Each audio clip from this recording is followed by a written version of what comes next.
build my gallows and build them high. Makes a long time climbing before I die. I want the chance to spit in his eye. Oh, well, they gave me ball, but I can see between to a dusty yard and a long gone green. They call that freedom, if you know what I mean. And I dry my sorrows, but the whiskey's gone. I'm sober as good.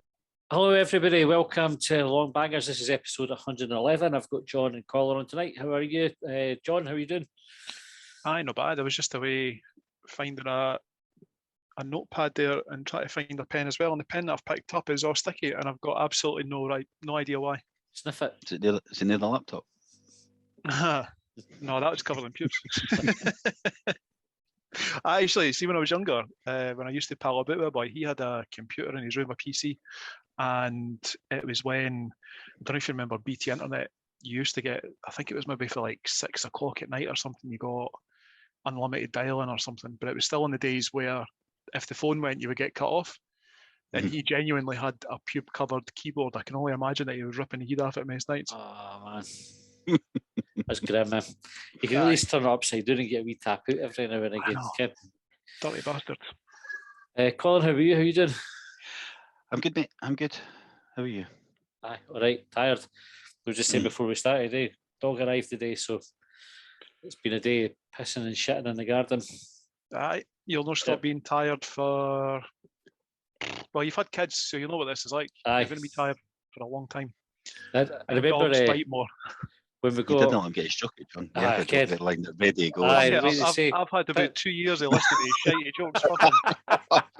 Just ruined it. Aye. Folk can guess what it was anyway. I remember when we got Josh home, when Josh was his oldest, just turned 18. And there's a point in the day where you get the kid home with a new baby where you realise it doesn't stop.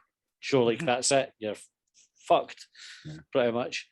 And you your whole sleep pattern, or just when you think, I'm knackered now, I could do with my bed, that's a thing of the past.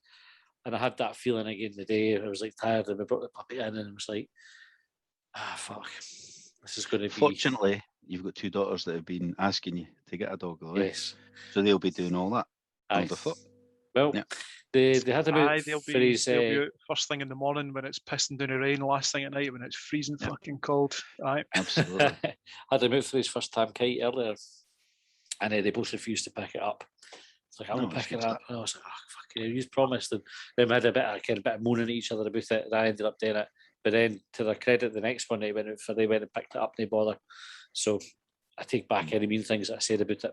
They've done well. They've actually been brilliant with them today. Josh is staying at my mum and dad's the night. So he's at the house. The girls have been brand new. They've helped out all day with him. So, aye, good stuff.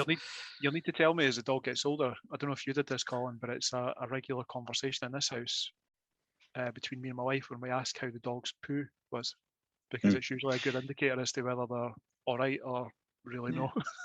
Yeah. I've got a wee app to keep a diary where it's pissing and shitting as well. You just log in and you select poo or pee, and it tracks. I think it's to help you predict when you need to take it out. Oh, because the puppy, you get hours between and stuff. Aye. All the fucking time. You didn't need an app for that. Aye, kid. As soon as you sniffing the carpet, kick it out the back. That's pretty much it. Then we circle around with its nose and whining a wee bit. Which is incidentally exactly how I came when I need the toilet. That's what I do. So does Jane keep an eye out for you? Aye, out the back. And stop then pissing about. Get yourself to the toilet. Out I go.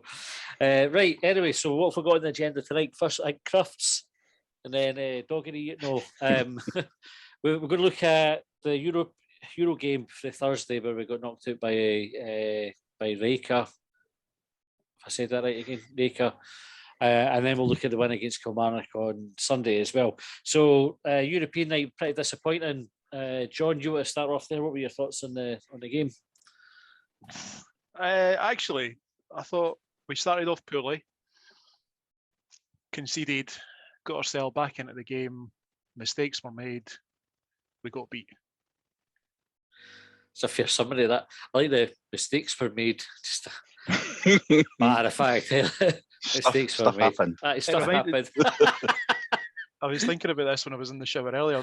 You'll maybe, I don't know if you ever played Call of Duty when you were younger, but there was an achievement that you would get, and I can't remember if it was when you jumped off a cliff or if it was when you let a grenade blow up in your hand, but the achievement that you got was mistakes were made. Mistakes were made. Aye, well. What were you, Colin? What did you think about it? Well, I thought at one when we got the goal back, McGuinness got the goal back. I thought we were the better team, and it was amazing how quickly it just flipped on its head when McGregor got second yellow. It just we were on top and looking like the more likely to go through. He got sent off, and we just gave in, or just I don't know what happened. Like I the don't know if Hibs we went, gave didn't in. they? Aye. It was amazing how much it just stopped us. Because before, if I hadn't been sent off, I thought we were going through. I was going to say comfortably, but I thought we'd get another goal anyway. I think after a sender off, you didn't want to be conceding pretty much for the next corner that was swung in No, whatever fashion it went in. I don't think I've seen another angle of it. It just seemed to creep in at the near post, and I don't know how. But I think anybody can how we went in. It was random. I think if you're down to 10 men, like it's when you score, seemingly statistically you're quite liable to concede within the next couple of minutes. Mm-hmm. When you go down to 10 men, boy, just fucking shut up shop. Just put every man behind the ball if you need to. And then at that stage, because we were drawn, if I remember rightly, I think we're looking to snatch a goal at the other end. Yep. Because I get it's weird because I'd been saying to anyone that would listen to me that I didn't fear them when we went over. I thought we would take the game to them, and we didn't start that way, which was really frustrating. But as I say, we got ourselves back into the game, and mistakes were made. Mistakes were made. As you were saying that, John, you started off that sentence pushing your eyebrow right up, and you did like probably the first half of the sentence like that, and it was quite disconcerting. It reminded me when I was wee, right? I lived in Whitburn, and there was a bit where we used to play football, and so it was in between like the two estates, big grassy bit, and on the other estate there was this laddie called Neville that would sometimes play football with us, and his eyebrows were naturally like that, but both of them he looked like kind of like a cartoon vampire. And it was really, but he also had like a thing with his arms, they were like always bent. So when he went in goals, he was like a Subbuteo goalkeeper, and he would dive like this. So that's just what it reminded me of. I think you're spot on. When we got the man sent off, the last thing you really want to be doing there is conceding within a couple of minutes. I think if you can go 5-10 minutes with 10 men and kind of keep in the game, you tend to be all right. Like it just needed to be lump the ball away for a couple of minutes. I would have been happy with that. Aye. Just didn't. Any complaints for the sender off, Colin? I can't remember the first yellow, right? So I can't remember. The second yellow, it's probably a booking, but he hardly touched the boy, but you do get booked for that, and we'd probably be shouting for it ourselves. So it's one of them, when it's against you, you go, fuck's sake, he's hardly touched them. But he did pull the boy down, so I think you can complain about that one. But the first one, I seem to remember he was left a bit exposed because somebody, maybe Porteous, if I'm blaming Porteous here, or no, but somebody made an arse it and he was left and he maybe fouled the boy, but I might be talking shite. I think somebody said it was Murphy. I think somebody on on the group chat had said it was Porteous to try to take a quick free kick. I think in actual fact it was Murphy. Jamie Murphy. And had caught, folk were caught out of position. McGregor was exposed and then he got booked. So I think he can really complain about either of the bookings. The circumstances for the second booking, but he lost the ball and it's just frustrating. I mean, it was like one of these ones where it's totally avoidable. It is totally avoidable, and we're trying, but you can see it's funny because you hear the shouts when you're at the ground and that. So you read the message boards on Twitter and whatnot, and people say we want to play good football, we do it the Hibs way. Then when we do it, folk go, get up the fucking park, right? Yep. But then I guess where the players have got to look at it and say, did he get to Darren McGregor there? That's no his strength. Maybe Porteous or Hanlon are comfortable on the ball. They can. Darren McGregor's not comfortable with the ball at his feet in that way. So we want to play good football and play it the Hibs way, but do we want to get to Darren McGregor sort of 15 yards out, just on the corner of the 18-yard box? I'm not sure. So that's maybe one there where we look and say, why was he? But then that's the way we're trying to play the game. So because we had to bring one sub in, do we have to choose the whole style of football for that? Probably in that case, I think. Probably. John, before we kind of talk about the whole, right, so we had impact for injuries, notably to Hanlon and Doidge. Before we go into then, I wanted to ask you about Kyle McGuinness. On the score sheet again, another good performance. What's your thoughts on McGuinness now? Phenomenal. What a difference compared to last year. Like, we only saw fits and starts from him last year because of injuries, because of other players in the team. I think, was there no suggestion that I might be making this up, that COVID played a part as well? Was he one of the players that caught COVID? He did. Yeah. So clearly, he's not suffering any long-term effects of it, thankfully.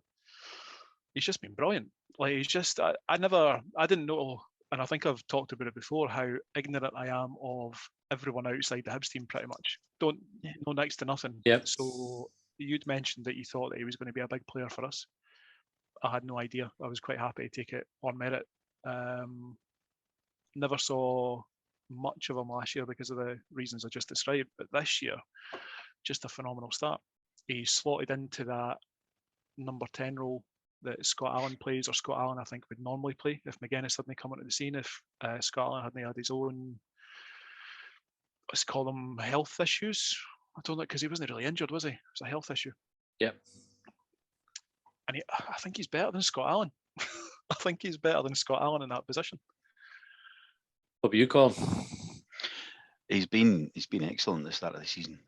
Not just that he's chipping in with a load of goals, which was one of my complaints last year, that it was only the strikers that were scoring, which is, I know if they're scoring that's all right, but when they're no, you're struggling. So to have a midfielder that's probably our top scorer now, that's a real good sign. But it's not just that. He's running about, he's chasing boys down, he's doing a lot of work in there as well. He's not just like we're comparing him to Scott Allen because they're in the same position, but he does a lot more work in that position than Scott Allen does, brings a lot more to the team. He's not got that. We've not seen the final ball yet that Allen's got, but we've seen other stuff that is a lot quite valuable to the team.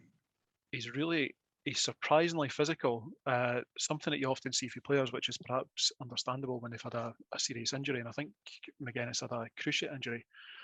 He's no shy at getting stuck in. There was a player yesterday, I forget who it was, and he's just cleaned him out on the touchline, took ball and man.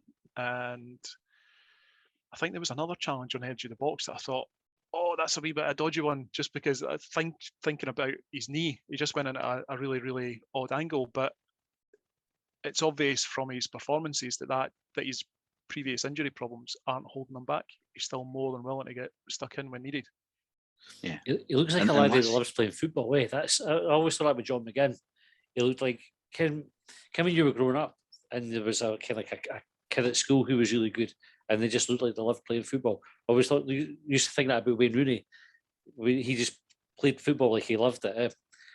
John McGinn was like that, and I think McGuinness has got that wee bit about him as well. Just loves being on the pitch, running about, getting involved. Yeah, and last season, obviously, he missed the whole of pre-season because he came to us injured for that injury you just mentioned. He got the COVID and that, but when he did play, he was out wide. So I don't think we maybe got the opportunity to see the best of him. He wasn't fit anyway, but I was glad we were patient and we didn't get on his back too soon. It's really strange. You be serious? Like, there was folk that were calling him out last year. I said we. When I say we, it's the collective us three. The collective. What was I going to say? It's weird when you think about him playing wide last year, and it must surely be because he had such limited minutes. It was kind of like chucked on. He was playing left midfield. He wasn't up to the pace of the game, all that stuff. Because one of the things you've seen from this year is his versatility as well. When Hibs are starting to change formation and starting to use the substitutions, he's gone from playing sort of supporting the strikers more into a central midfield position. This was at Motherwell in particular, and then he was played away out left. And he's never, like, his performance levels and his contribution to the team haven't dipped at all during that time. So I think last season, probably just draw a line under it now, forget it. We've got a really good player on our hands. Yeah, aye, good shout. So we touched on it just before. Christian Doidge out, I think, until nearly Christmas, isn't he? Paul Hanlon missed the game through concussion and concussion rules. Colin, you mentioned about football not taking concussion seriously. Yeah, Obviously, they must have been listening. they must have paid attention because Hamlin never played at the weekend either. Someone must have texted 80295. One of the big complaints when we went out, in fact, before the game kicked off, to be fair to folk, when they saw the team sheet, and it's McGregor coming in, no other centre half option on the bench, no striking option on the bench. There was a lot of criticism aimed at the club for having not taken steps to secure a striker and a centre half signing through the summer. Jack Ross, I think somebody pulled up quotes from him from earlier in the summer where he had said these were priority positions. John, justified complaint? About the lack of signings, the lack of cover? Probably, aye. I was trying to think back because I know young Jack Bryden was on the bench yesterday, but I don't know if he was on the bench against Rijeka. There probably should have been a centre half there. I think there's only so long that you can offer up excuses or mitigating factors. Yep. I'm going to say, like, now's the time to have a centre half, but I don't know, like if McGregor doesn't get sent off, we didn't need a centre half. We just play the game out as it was. Like, we were doing fine at that point. It seems to be acknowledged that we were doing okay, but he did get sent off. Yep. Do you want? I don't know. It is a justified complaint, though. I mean, we spoke about it a few weeks ago when we said I'd written two teams. Yeah. Yep. And it was glaringly obvious that we only had one centre half in the reserve team, and he's 36-year-old. So that was before, that was when we were winning games, like, or before we lost that game. Sorry, because we stolen.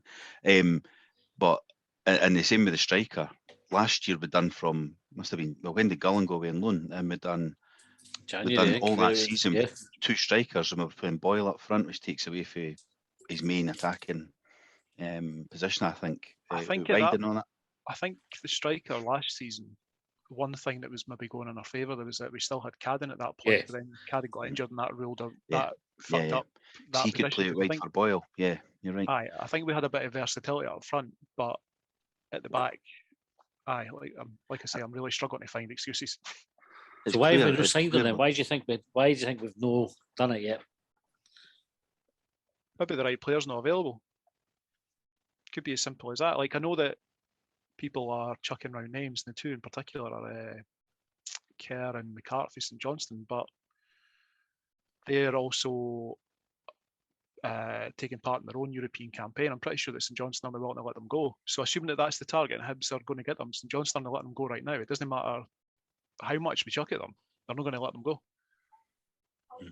So should we have looked at alternatives? So I suppose this is the thing. I've always been, I think, fairly patient with things like that, with transfers, and thought you're better to wait for the right player than to rush in and get the wrong player, because you're fucking stuck with them. You know, if you rush out and say, right, we need any centre half because, you know, we've got a bit of a shortfall, unless you get somebody on loan, you're looking at a minimum of a year's wages for somebody, but more likely get somebody to sign. It's 2 years. If that person's no at the level you're wanting them to be at, but they're just a stopgap, is there any point in doing it, or are you better kind of hoping that you could get through? I think it's one of those gambles, isn't it? Like, if we'd got somebody else in, maybe we would have been in the next round of Europe. I suppose that's the question, isn't it? Is it a Jonathan Spector that we're looking for, that type of player, or is it someone like, I don't know, a Kevin Nisbet style player at centre half to come through that we're looking to develop and then later sell at a profit? I know which I'd prefer. Just the fact that we don't have this centre half, this cover, doesn't mean that we're not looking for them. Yep. Just means that we've not got them. Where do you stand in it, Colin? Would you rather we sign somebody than nobody, or do you think it's better to wait?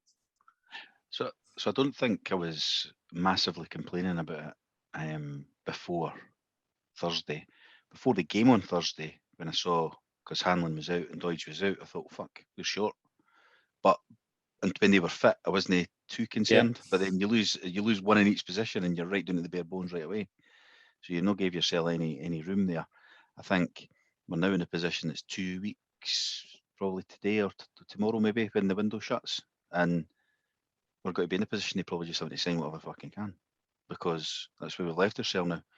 So we maybe wanted to be picky and choosy and see how much money we had, or see what round of Europe we were in, or see when St Johnstone got put out, or whatever the reasons are for not signing somebody. But now we're in the stage where we're going, fuck, we just need a loan deal to January because we've not got any strikers. We've got one who wanted away 6 months ago. Aye. So, like, what we need at least 2 strikers in, maybe 3, if we're going to have a squad, because he obviously doesn't fancy Colin, right? We've not spoke about yesterday's game yet, but he took the striker off yesterday and didn't bring the reserve striker on. So he obviously just doesn't see a position for the lad in the team or in that formation. So he needs to go away on loan or whatever, get sold, whatever is going to happen there. So that means your sub, you've not even got a sub striker. So we've got 1 striker now that he's willing to play. And as I say, he wanted away. So we at least need 2. And are we got to get 2 in? Probably no. Probably have to get 1 on loan because we know Doidge has got to be back at Christmas. Well, I know they're still trying to get better Mueller in. There was a bit of chat on Gordon. I think he'd been talking to folk before the game yesterday, and they'd emphasised that that's something that they're trying to make happen. But I don't think Orlando are interested in letting him go early either. So again, you need to probably at some point go, that's not happening. We need to get somebody else in until January at the earliest. I don't agree the squad's light. There's no depth in the squad. I know the bench is starting to look a bit weak, but that's because there's like 4 first-team players on Thursday night weren't available. I think Allen, Hanlon, Doidge and Cadden. You had the 4 onto the bench, they'd probably fund the team, right? But if you had the 4 onto the bench, we all of a sudden look like we've got a really strong bench then. Aye. So we've got a strong squad, but we actually had 4 injuries to key positions or to positions throughout the team all at the same time. And that's so then you're in, I think we spoke about it on one of the podcasts, but you're thinking if you were to then add more into the squad, then you're going to have boys of that quality sitting in the stand. And they'll not sit in the stand. For Hibs, knowing the money we pay them. They'll think, oh, I'll go to Aberdeen then. That's kind of the market we're in. They'll know. So I think the squad we've got, we're having 2 pretty much full teams of players, is as good a squad depth as we're going to realistically have. And then we need to rely on the youngsters, but we didn't seem to have enough of them now. Aye, that's I think that's fair, mate. I think that's all sensible way because you can't run like Hibs can't run a squad of 30. I think no the quality sensible that we opinion, Hibs. That'll be a first for us, to be fair, John. All right, so out of Europe, disappointing. Probably not worth dwelling on it too much. I think that was the biggest thing I picked up for online anyway. Was that sort of the criticism of not bringing players in, and I think it's hard to argue with. So it was clear. Jack Ross himself said it was a priority. So you just need to.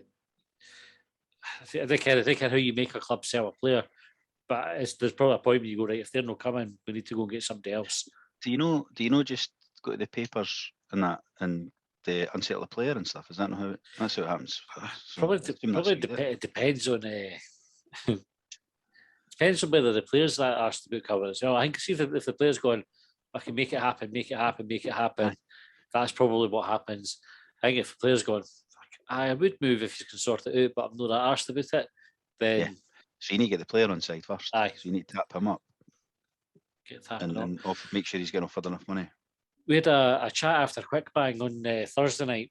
It's after we finished recording, talk about whether or not McCart, in particular at St Johnstone. I think Kerr would definitely start for us, but is McCart better than either Hanlon or Porteous, and would they start if he came into the team?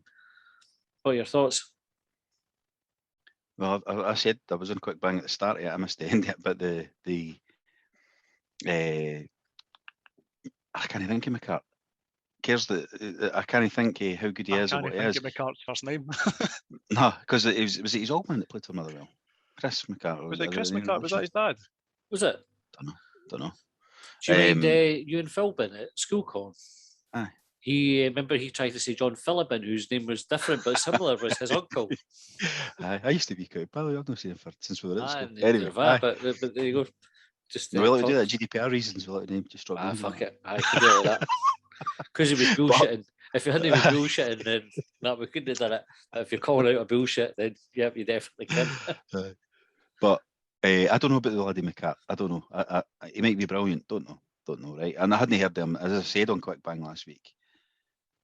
His name only seemed to appear because we got told we weren't getting to sign Kerr because we were only paying enough money. And it was like, well, we'll take the other one then. That's how it looks. That's the perception I've got of it. From our point of view, I think we're a weaker team when Hanlon's not in it. Mhm. And I think Porteous has still got, I don't know, like there's something about Porteous, I'm not sure Porteous still. I think he's still got a mistake in him. I think he's still, there was one there that, was it yesterday, he lunged in to clear a ball off, like there was nobody near him and he'd slid tackled the ball almost up to halfway. And I'm like, what are you doing? And then it's the thing he started developing this season where he's just bawling and shouting at folk all the time. And I don't know if it's like he's trying to show, like, I'm a leader, Leadership. but he's always does bawling and shouting at like the goalie and the right linesman. And he seems, I don't know if it's to cover up like a mistake he's made or what is, I don't know. There's something about him. I'm not quite, I think if I was looking to replace one, to bring somebody in to start, I think I would be looking to start my head of Porteous at the moment. Did you? That's interesting. Mm. Josh made a really good point about Hanlon and Porteous, right? The style of defenders. Right? Sometimes Hanlon and Porteous, right? What they're really good at doing, and if you watch them, is just nicking in front of a player to get the ball. And then it's like almost coming in the back of them and winning the ball before the player gets on it. Danger of that is occasionally when they get it wrong, it looks like they've been absolutely skinned and it looks like a really bad mistake. But Josh was looking at it, and I should have dug out some stats, but he'd say that they're the best in the league for that type of tackle, for stopping players, and it's not quite an interception, but for that challenge anyway. But he says when you get it wrong, they look horrendous because they're kind of left in no man's land where a player spun away for them and running in on goal. Yeah.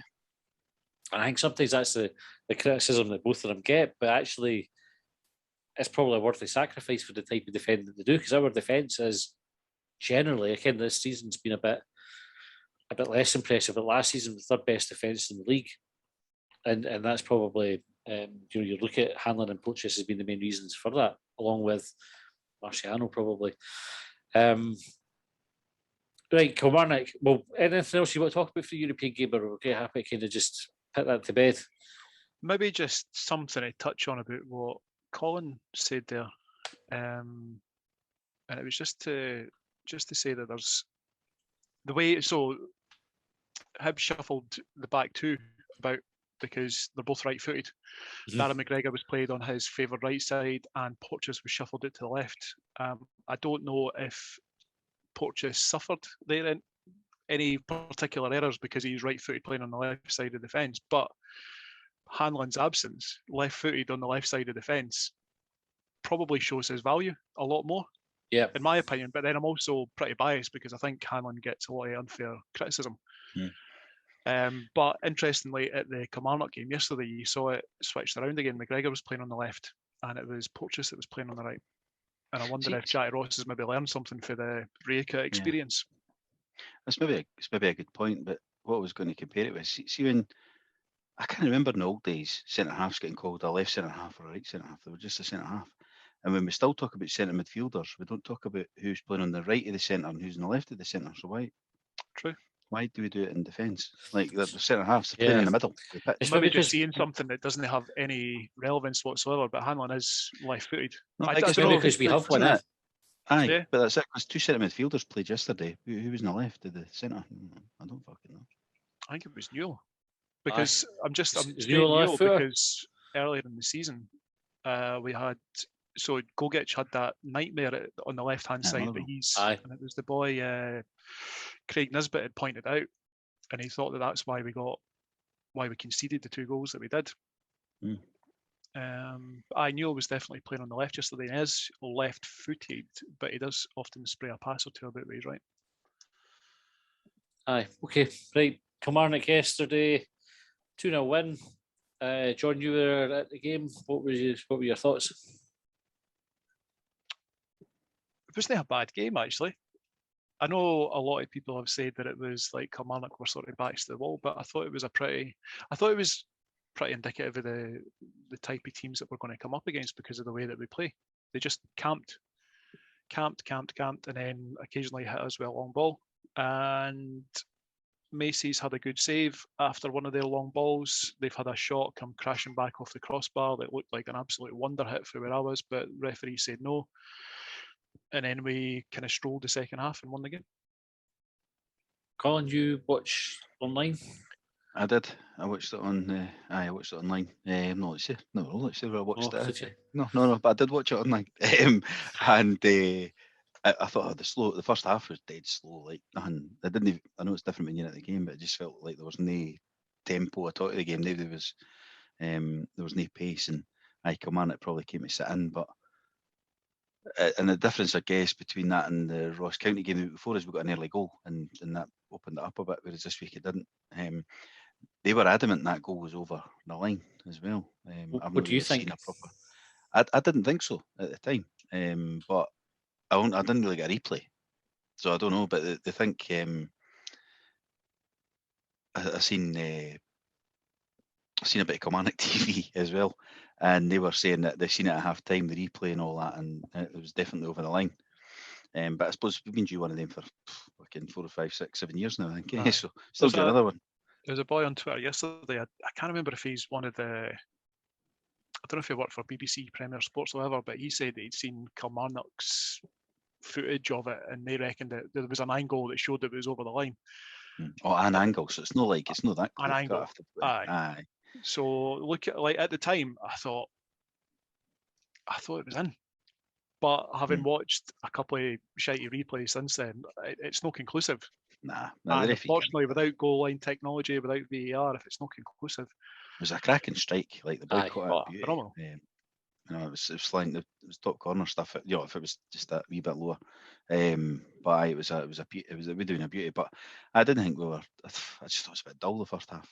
I thought McGuinness was good again, and Jake Yep. Hayes was good again. They've been excellent this season so far. As you say, Macy made a couple of good saves, and then eventually seen the first goal. Obviously missed that delivering cut off yesterday. But I've seen it back, and it was a nice finish. But it was a good run from McGuinness getting in there, because that's what I moaned about loads last season, mainly on quick bang. Amount of box deposit went across the box, and there was nobody there Aye. to finish them off, and that was what that was. So There was a good couple to see it. yesterday. There was a Murphy down the left swung on a ball. Martin Boyle was unlucky not to get it, but I think there was one or two, maybe even 2 or 3 in the second half where the balls have come over for the right hand side, and there was just nobody there to finish it. But you're right, like to have McGuinness in that position when he was. Yeah, he's Brilliant. getting forward a lot. That's good. I thought Nisbet took his goal really well as well when it eventually came. I thought he was good yesterday again. I guess a bit of criticism that he's not good up front on his own and he can't do it and that, but I disagree. I think I've seen him a few times this season up front on his own, and I thought you see some of his touches and that, and he's a good footballer. So Yeah. he is capable of doing it. He's not a battering ram, but he's definitely got it in him to play up front on his own, because especially when he's linking with midfielders of the quality he's got around him. George Jenky's goal, Nisbet's goal, got the credit that it deserved, because it's fucking no easy header. No, it definitely hasn't. It's not a glamorous finish, but I was having a wee interaction with someone on Twitter earlier talking about it. At the time, like, you know how when, I don't know if you guys ever experienced this as well, but when you're miles away from the action, like I was sort of on the halfway line. You hadn't started watching porn on your phone, had you? No, I wasn't seen that that guy. I wasn't that guy. But your eyes it's almost like they take on, like, it's almost as like you've got a pair of binoculars in your head when you see certain events. And I remember looking at the ball getting floated in to Nisbet, and I'm flicking the head backwards. And I felt as if I could have been standing looking him in the face when he did it. That's how close I felt to him. But again, that's one of the things that you sort of miss when you're at the game, because if you watch the replay back to that Hibs had tweeted out earlier, the move starts when Martin Boyle, cross goes in, ball comes back, McGinn plays it back to Newell, who pings it in for Nisbet, who flicks the back of the head. Like, everything about the replay today, like, Nisbet's pointing to Newell exactly where he wanted the ball to go.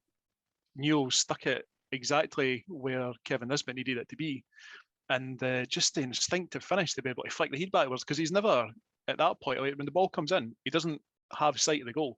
So to be able to direct it where he is phenomenal. But enough power to beat the keeper as well, eh? That is like he's almost got his back to goal when he hits it. Yeah. It just helps it on its way. I thought it was fucking brilliant. Like, it's a great run as well. Great run. Because if you look that far offside and you're not and you're miles onside, then you've made a great run. Like, because nobody's picked you up, just totally ghosted in. it was just a good goal. They're quite comfortable. I'd seen the Kilmarnock bus on the way, so Josh was doing a shift at the Pear Tree, and I dropped him off in town. Well, dropped him off at Pear Tree in the morning. It's back at 10, half 10. They're coming back along the Western Approach, and then the Kelly bus is coming the other way. So of course they get like the fucking "fuck you, Kelly." I think I actually said "fuck you, Kelly" as I did it, giving the fingers, and then as you get into the Western Approach, it goes out the other window. "Fuck you, Hearts," on the gone past Tiny. I turns out I put it on Twitter. It turns out I'm by far and away no the only one to do that. So credit to everybody who, when they're gone past Tynecastle, fucks the V's at them as a minimum.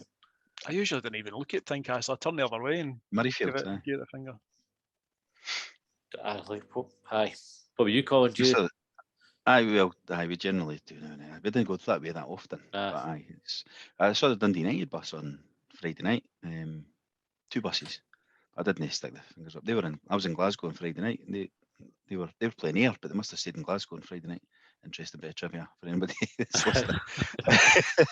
I thought they would stay in Ayr or somewhere nearer the game, but nice bus. Tinted windows and that, so there's no point sticking the fingers up. Nah. I didn't even get you can see you. No, there is. I know, but I didn't give anybody on it. You just have to assume. I didn't feel quite the same animosity to a team if we were playing them. Like if it had been Kelly and they were on their way to play Hearts, I probably would have given them a wee thumbs up. But as it was, they were on their way to play us, so fuck them. Aye. Well, text in 80295. What do you do when you see That's a genuine angle off the ball, though. You know what I mean? They'll actually run with that. That'll be a just proper. doing Like the a team job of the for week them. at that or something. Remember I mentioned Longbangers. Get us on. Aye. The so Twitter sent in, no Twitter, people on Twitter sent in some talking points for the game. So I'll get your thoughts on these, right? So the first one's Matty, who says his talking point was the dirty bastard in the stand. Now, we kind of joked about it there. Somebody said the person that was worse was the person that filmed it and then shared it. Where do you stand on that? Do you think is worse doing the deed or worse filming somebody doing the deed and catching them out like that? Filming it. It's just trying to capitalise on shame porn, isn't it? Like, Aye. look at what this boy's up to. I'm pretty sure that a boy that sat in front of me in the famous 5, he always had his phone out, and I'm pretty sure he was having an affair. Like, I was having a wee nib at his messages, but I wasn't sitting there taking pictures, like trying to expose the boy. Fuck me. Like, that's like, didn't get me wrong. Like, the boy that's. I mean, the thing is, like, I bet one of his mates has just texted him, or like WhatsApp group. Like, you imagine It could be a stupid link he's clicked on. You never know. exactly. You imagine, like, you see some of the stuff that goes around in the WhatsApp groups and that. Imagine you're sitting, you just open it, and how many times your mate sent you kind of boy with a big knob, you ken the guy I mean. And if you'd opened your phone at that time, you went, fuck's sake. Obviously, you're not sitting enlarged it, kind of having a wee look like the boy was, but you could get caught out with something like that dead easily, like based on stuff. Well, the other one's that one folk trying to this catch you is- with the noises. Oh, with the windows. noise, aye. This is why on WhatsApp, at least, you never have that auto download No. because there's certain groups that I'm in that I just I'll wait till I Straight get to your home. camera roll. Aye. For There's later. the ones that go straight to, you can have it going straight to your camera roll as well, your WhatsApps. So, Aye, no, didn't save that. Aye, you can't do that. Just Mistakes were made, lessons learned. mistake. Move on. I think that'll be the podcast title, right, John? Mistakes were made. Boogie FUT said, was Madden right to stop the game? To me, it looked like McGuinness was conflicted and Madden took it into his own hands. So this incident was McGuinness is chasing down the ball. Is it Stokes? Was that the boy? Stokes in control of the ball, pulls up with a hamstring injury. McGuinness is through on goal. Bobby Madden stops the game. Right decision, wrong decision. Where do you stand on it? As a Hibs fan, fuck's sake, Bobby Madden.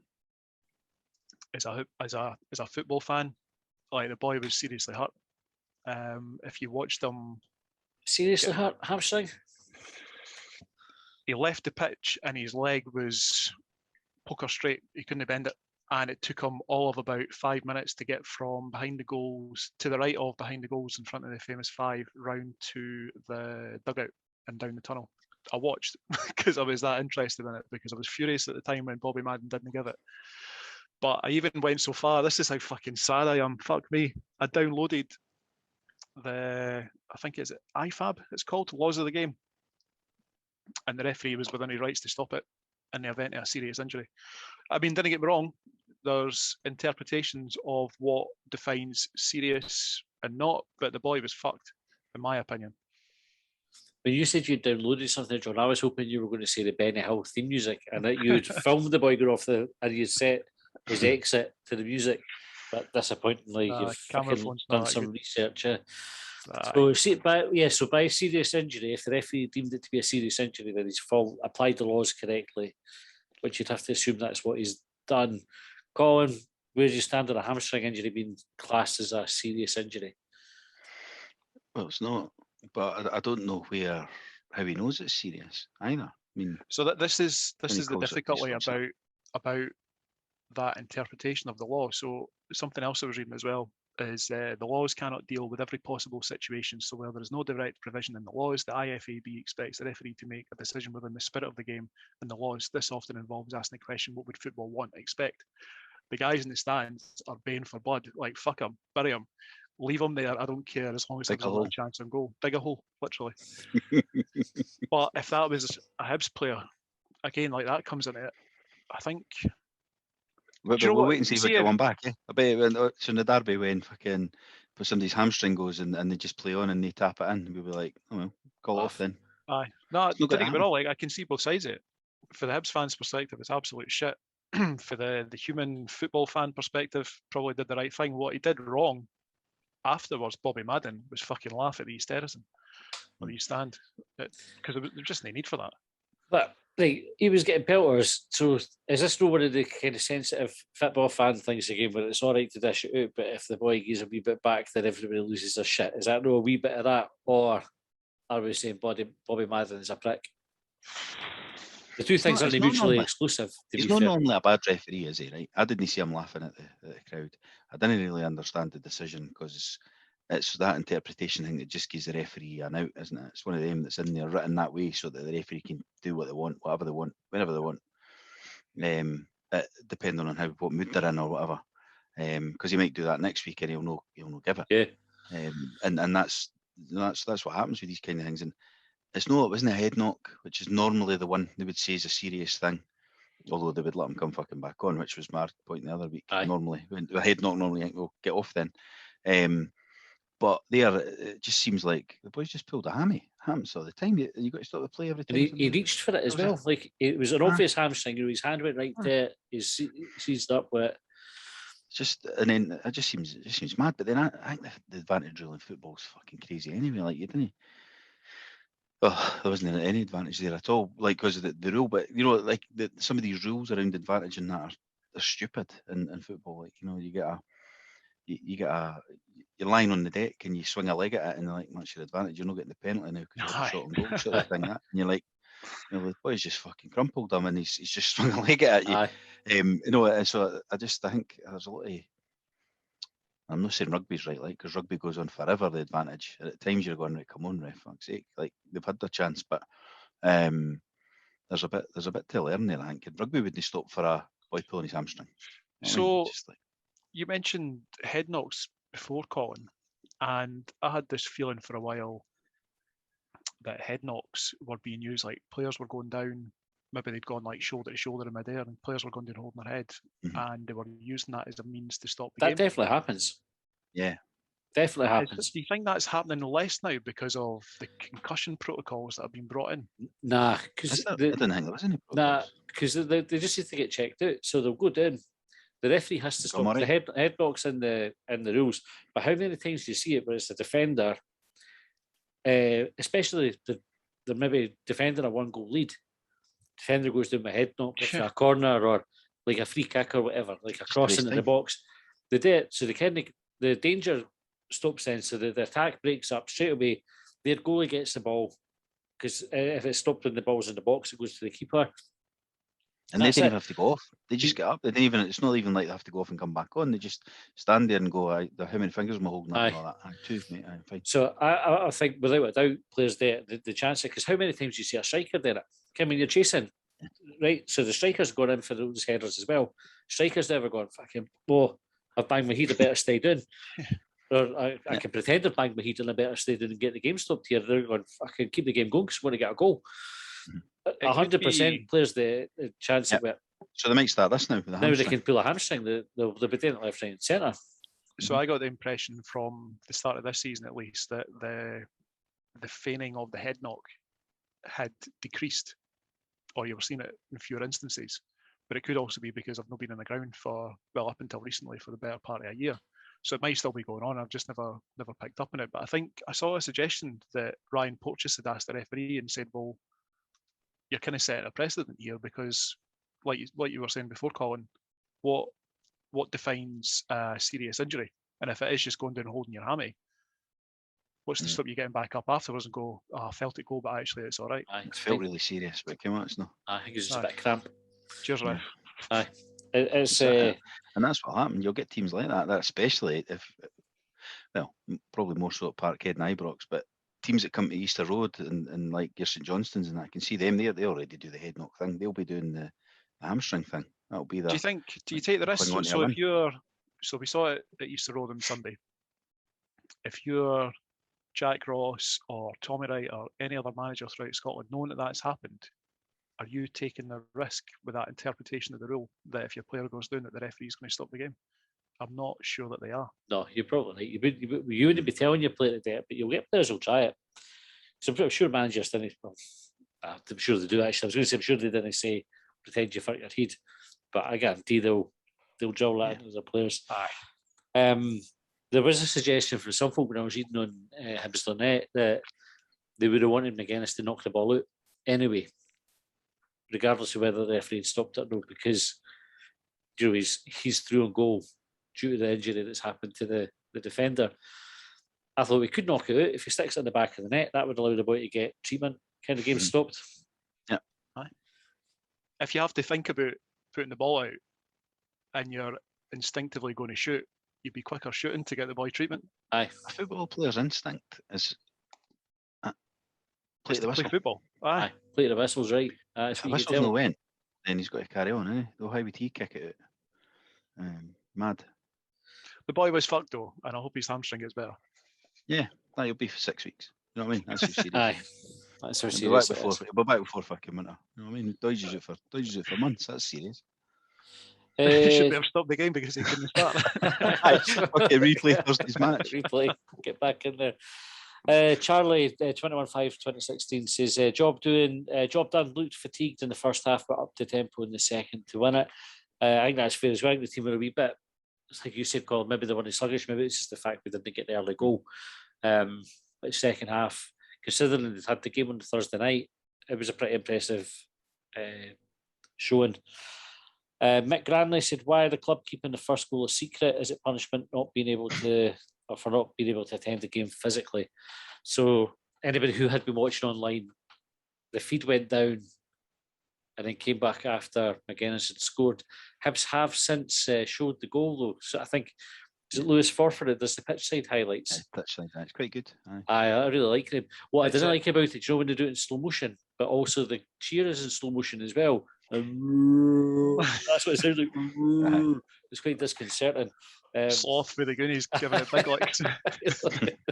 Sloth Watson doing the commentary. But the camera work on it is brilliant. So they do have footage of it, so it's no secret. It's available. I think it's on Hibs YouTube now as well. Jimmy Gardner said the referee. So we've spoken about Bobby Madden already. Paul Mackay said we looked a bit jaded in the first half, however the second half was a lot better. Big Dell, Madden making up a new rule. Should Hibs take this further? So we talked about it before with Hibs and shite referees and whether we do enough about it. Should Hibs be pushing that one, or do they just drop it? I don't think that's is Madden a bad referee? What else did he do wrong yesterday? I can't remember. I obviously got that one there that's infuriating. I was just thinking that, Colin. I couldn't think of anything else that particularly sparked my attention. He Just didn't that. give them a goal that might have, like that one across the line. I suppose it's a linesman's job more than his, but there's that. And then he's done that. He smiled at or laughed at the East Stand for shouting at him. So that's infuriated people even more. He's normally a decent referee, I think. He's one that I'd be more happy to have against Rangers, Celtic or Hearts usually, or Aberdeen. But I don't see the problem with asking the question, what constitutes serious? Because I think that's what they always talk about, isn't it? Consistency and all of that. And I don't see how they can make that. Either say, nobody ever kicked, like when they went and said, nobody kicked the ball out, the referee will decide. It's like that one, right?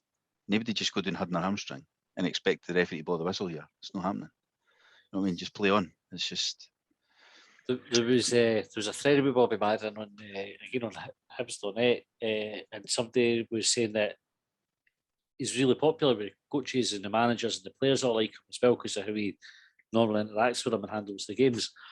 And then somebody replied and said, "Oh, I'm surprised by that because he's a prick in real life, and he's Polish as well." Like, and it was like this kind of went on like for a wee bit. And it sort of came about, it's not fucking Polish. Like it's complete fucking wrong. It's not even true.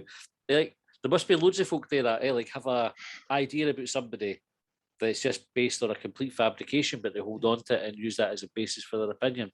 I fucking love things like that. He's Polish and he's half Greek, so he's no Greek at all. Like I've got a question and maybe even an observation, if you'll allow it. Is Bobby Madden a Tesco value Howard Webb? Aye. Right. Here's the other thing, right? So I put this on Twitter about referees. Having seen the nick of the referees that we've had in Europe this season, are we too harsh on Scottish refs?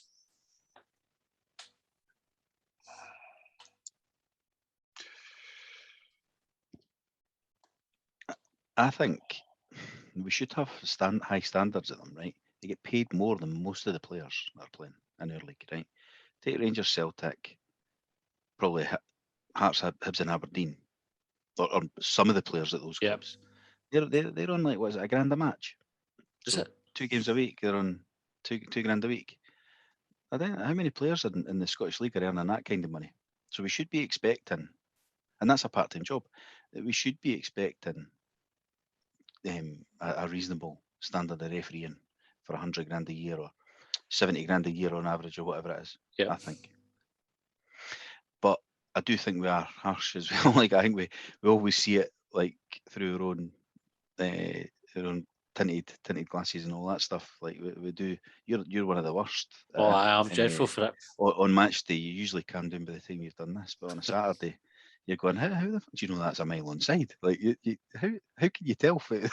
I claim for fucking everything as well. Right. Like players like with throw-ins, it does my fucking box. See when I watch Match of the Day, and somebody's clearly kicked out and then they claim for the throw-in. Like, you're fucking, you kicked out, you fucking asshole. I have a right go at them and that. But see when I'm at the game, everything, Hibs ball, fucking offside, whatever. That's never offside, I can. And I think I've referred to this before. Dundee United got a penalty at Easter Road one time. I think Chris Hogg was the player that was deemed to foul. It was right fucking in front of me, like right in line with where I was sitting.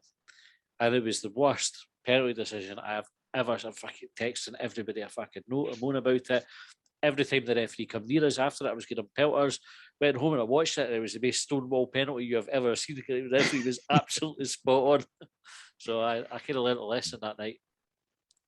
I didn't remember the lesson very often. I was going to say, I learned it. I learned it.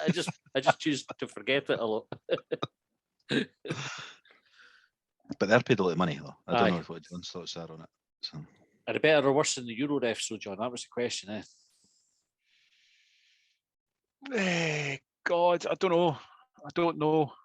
One of the things I thought about Hibs' brief foray into Europe was that perhaps we lacked experience in some of the ways that we were doing things. So we talked about Joe Newell sending off at Easter Road.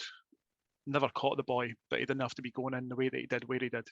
Darren McGregor on Thursday, don't know what he was doing, dilly-dallying with the ball. But that would be a booking in our league as well, that one. Yeah. Joe Newell becoming a hatchet man is a bit different because he was on the edge of a red card the other night as well. Aye, but I don't know, like he put his hands on the boy and it's maybe not so much the second booking, and it's just that experience. Like Darren McGregor has the experience to know not to put his hands on the boy. Like he touched him. That's all he did. He never tugged him. He never kicked him. He just put hands on the boy, and the boy's taking a tumble, and that's it. And that's a lack of European experience. And I want, like, as much as the rules of the game, I think, are the same. They should be the same. I wonder if the European referees are applying things to the letter of the law. Like one of the things that I think people talked about was the seeming pernicketiness of the referees and making sure that free kicks, for example, were taken from exactly where the infringement took place. Maybe they're held to a higher degree of standards by their compliance officers. I don't know. Like, it'd be interesting had that scenario with the serious injury, the hamstring, had that taken place in Europe, what the referee would have done. Aye. If it was the referee for the Santa Coloma game, that probably would have been stop the game, red card. Aye. At least the one red card. Right, SPFL Pish said Jake Doyle-Hayes, what a terrific footballer. Nisbet, Newell and McGuinness receiving deserved praise, but JDH was my man of the match. A near flawless performance, tidy in possession, works hard, tries to make things happen. Big career ahead of him if he keeps this up. Aye, Gogic isn't getting back in the team while Doyle-Hayes is in there. It's interesting because Gogic was maybe not universally, but widely seen as one of our best players last season. And it does look very much like he's not a starting player for us at the moment while JDH is playing. I think the difference between the two is, sorry, Colin, I think the difference between the two is something that Colin's alluded to before. Like, I do think that Gogic really, really improved as the season went on last year for Hibs. He wasn't just hatchet man in the middle, like he can play a bit as well. And I think what Colin had said before probably rings true. Gogic, I think, because he's quite physical, he finds himself getting drawn into battles. Jake Doyle-Hayes spends as much energy getting into space so that he's avoiding the battles. Does that make sense? Yep. Yeah. What were you going to say, Colin? I was going to say, do you think there'll be a clamour though? You know, when everybody starts panicking in a couple of weeks' time in the derby. When we play Hearts. When we lose a game. Where's fucking Gogic? Just Gogic. We need the defensive midfielder, you know, all that stuff. Even though, I mean, we had Bartley and that was the previous one, but he didn't always play. He always played in the derby, right enough. Yeah. But cup final, never played in the cup final. We played without a defensive midfielder. Because we had McGeoch, who was probably Jake Doyle-Hayes playing the same position as. So I think I'd rather we started just playing our way in derbies rather than trying to match up, assuming they're going to be physical and that. Just started, this has worked. We'll just stick with this and just we're not going to play the Hearts game. We're going to play the Hibs game, and see how that goes in a derby and see if that helps us any rather than because the other way it doesn't work. Correct. Dave Graham said Madden, Kyle, Kevin, and Barrels. And Dave is trying to push this Barrels nickname for Jake Doyle-Hayes because he's got a double barrel name. Right, we kind of spoke about all of them. A hay barrel, is that a hay barrel, man? Mind the giant haystacks, the wrestler. Aye. Ricky said, if Ross isn't backed to bring in a centre back and two strikers, could he walk away from Hibs? I wouldn't blame him, to be honest. So, do you think there's any chance of Jack Ross walking away if he doesn't get the players in that he wants? I don't think on the first. I can't see it. Like he said, no. Why would he? You know what I mean? If it's a continual thing over a series of transfer windows, or even two, I could see him starting it. This time he might say this can't happen again, and then he'll get to January, and if it happens again, then he might start getting pissed off about it. But he's not going to go on the first warning unless he's got somebody sniffing about him to go elsewhere. He's not just going to walk. I don't think. Nah. What were you, John? Nah, I don't think he's going to walk. I think there's a plan at Easter Road that Jack Ross is very much a part of, and like Colin says, if it was to go another transfer window or a transfer, I don't see it happening. Hibs can't continue without getting another defender in. Obviously, there's chat about the strikers as well. There's talk of getting Beeler and Elliott. Jack Ross hasn't not been backed in the transfer market. Yep.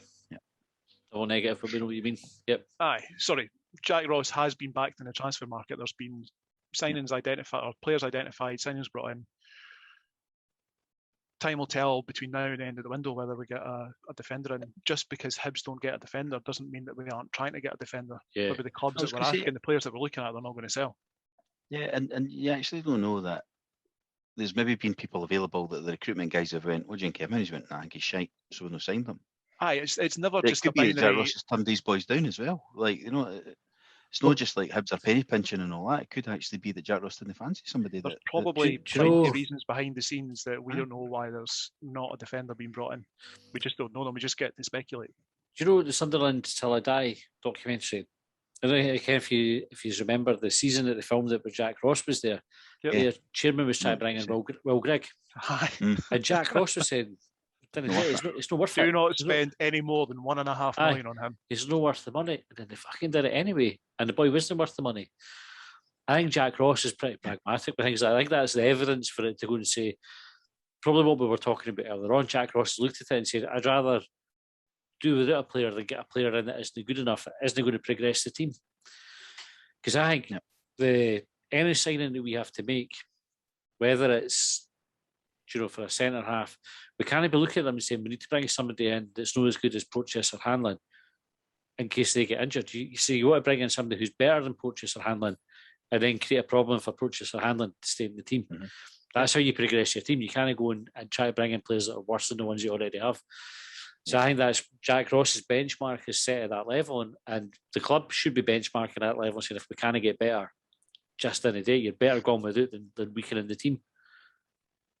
So I don't think he would walk away. Right, last point for Twitter was from Ron Burgundy. He said, "Mother-in-law rearranged woman Hitler." This is 43 years on the planet. Just had my mind blown. Not really amazing. relevant to the game, but I'd never knew that either until I saw it there. Got to just double check it. Are you? Aye. But yeah, He's sticking that in that's- his Mel Gibson anagram generator. What was that? His one again? Minge something, wasn't it? Lobs Minge. Lobs Lots Minge. of We had, just while you were looking at that, Colin, we kind of stop talking about football. So before we go on to preview Dundee for next weekend's game, it's Dundee we play next, isn't it? Away, Dens Park on Sunday again? Another Sunday game? I can't remember. Right. It's 12 o'clock on Sunday. Aye. 12 o'clock on Sunday. We had somebody offer to buy a season ticket a game, and we put a word out on Twitter, and I think this time, because nobody took us up on it last time, I think we have a taker for it this time, so we're just waiting on I suppose the admin side of that taking place between the two parties, but that's really good news. Thanks for folk who got in touch about it. There was a few offers to take it for like a football club so that different laddies could get the benefit of it, but I think the donator wanted it to go to an individual that would benefit for the full season, so it's really good that we've got that sorted.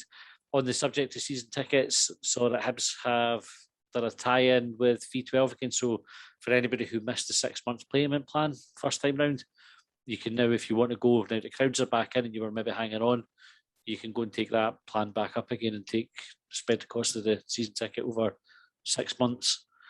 Colin, I don't care what's happening with interest and stuff like that. Did they need the fine print? I think there was something about an admin fee at the start or something like that.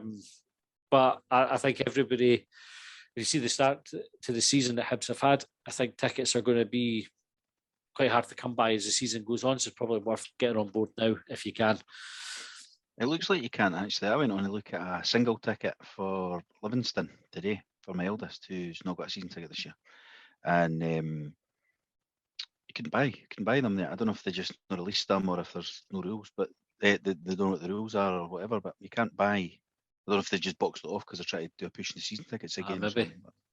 Couldn't buy a single ticket, or any tickets for the Livingston game 2 weeks time. I thought it was good that Hibs has done it though. Is that a thing about, you see why folk might have been reluctant to go and buy a season ticket again, especially when the season started and we weren't allowed in. Fucking ballots for tickets and all that kind of thing, and I can see why folk wouldn't want to dip their hands in their pockets after everybody got hit with COVID. do you know, the impact was widely felt by people. A lot of folk are worse off, so you can understand it. So to do it now that the crowds are allowed back in was quite a decent thing to do. Right, Dundee on Saturday. How do you see that one going, John? Dundee on Sunday. We just fucking talked about it, and I got it wrong straight away. Well, I don't know what their result was over the weekend, but I know they got fucked 6-0 off of Celtic the game before that. They beat I saw Motherwell that- on Saturday. Did they? In the cup. Oh, I thought Motherwell got beat by someone else. But just Motherwell made it have up. been beat by everybody so far, I think, if they know. I think with the rest, I think without having the game on Thursday, Hibs should be raring to go, and we've got a good away record, so I'd be hopeful for a win at Dens.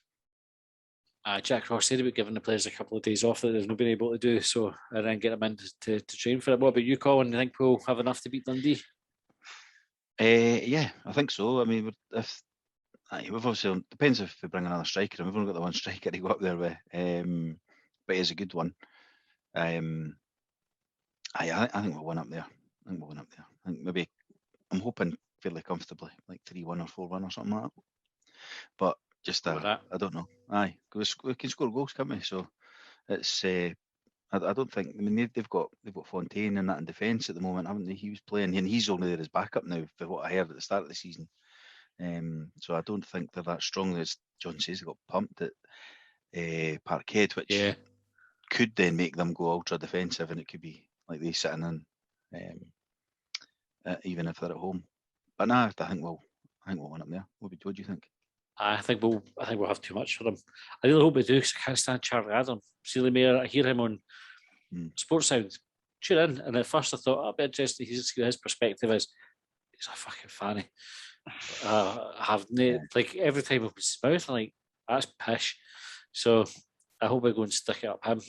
That's my main motivation for it.